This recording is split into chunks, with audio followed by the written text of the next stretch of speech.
Hey, so I'm just making this video to sort of explain the channel a little bit. So my name's Josh McDonald. About 5 years ago, I was assaulted by my first boyfriend. I didn't come out until I was 21, and I didn't start dating or having physical relationships until I was 27. I'm 33 now. So about 5 years ago, first relationship, he turned out to be a sex trafficker. Used an arsenal of different substances to, cause me to forget days. Just used a lot of tactics to separate me from friends and family, to control the situation, to get me to go to his place all the time. Sort of like shower me with gifts and praise. And then anytime I had strange physical symptoms or issues, it was always like, oh, that's so strange, made me feel like it was awkward personal problems. And he was so kind and loving and amazing. And his roommates who were in on it were also friendly and cheerful and, put on a very appealing lifestyle. And so after that, I developed PTSD. Didn't handle it well. Started using drugs. Nitrous oxide was one of them, because I thought, they use it for surgeries for hours on end. As long as I'm not just turning the gas on with a mask and inhaling it for hours, to cut off the oxygen supply. I thought, if I'm just taking one inhale and, feeling the effects and, doing it responsibly, things would be fine, which theoretically is true. The only issue is that when you're doing that every day for months, you succumb to vitamin B12 deficiency. Especially if you're not eating a lot of red meat or taking pharmaceutical doses of vitamin B12. So that led to psychosis. I became psychotic over a couple of weeks. Thought people were following me, had all sorts of delusions of grandiosity, paranoia. Tried to turn myself into a hospital, and they told me to go to the waiting room. I literally told them, if they don't take me in, because I told them I think I'm developing schizophrenia.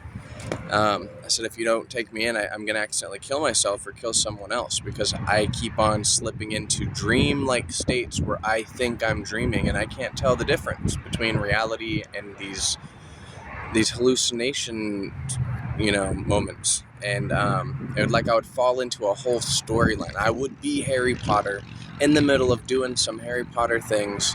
People were after me, and then I would snap out of it and be flying down the freeway at 100 miles per hour trying to figure out where I'm going. And, it was bad. And the hospital told me to go to the waiting room. 45 minutes of waiting. I thought I was about to have my brain removed in surgery because I was delusional. I left. And then, unfortunately, a friend of mine who I was working for, who is an elderly person, she called for assistance. I told her I cannot help her. I am having some serious issues. I could feel the danger.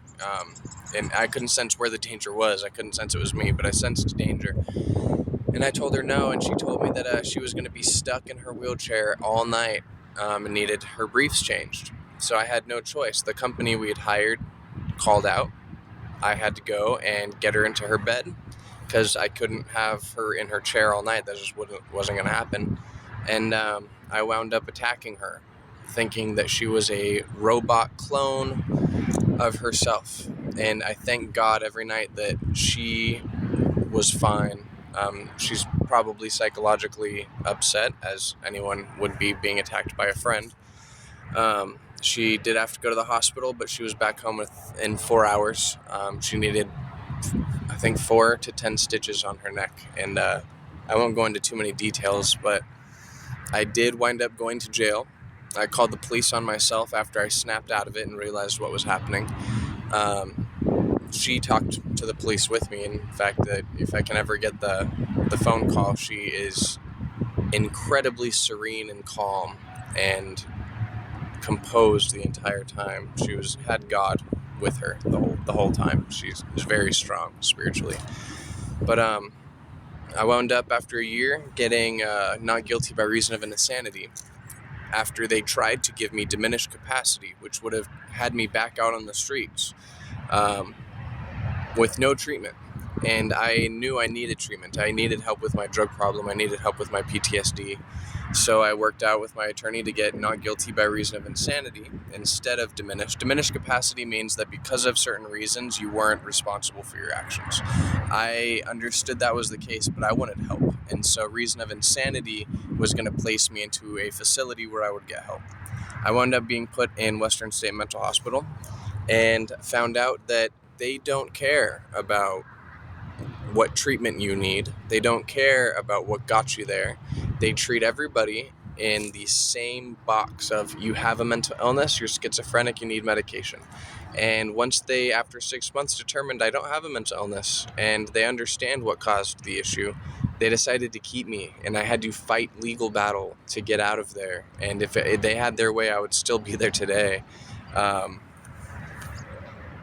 doing classes on schizophrenia and I don't know, like just bipolar disorder, things that don't apply to me. And so yeah, but I got out.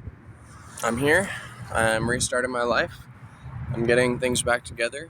And honestly, I'm not gonna lie, like all of the terrible things I've been through in life have actually helped form a appreciation for things that I never thought I would have. Like when you're in that destruction and you're in that pain, it feels like it's never going to get better, but it does.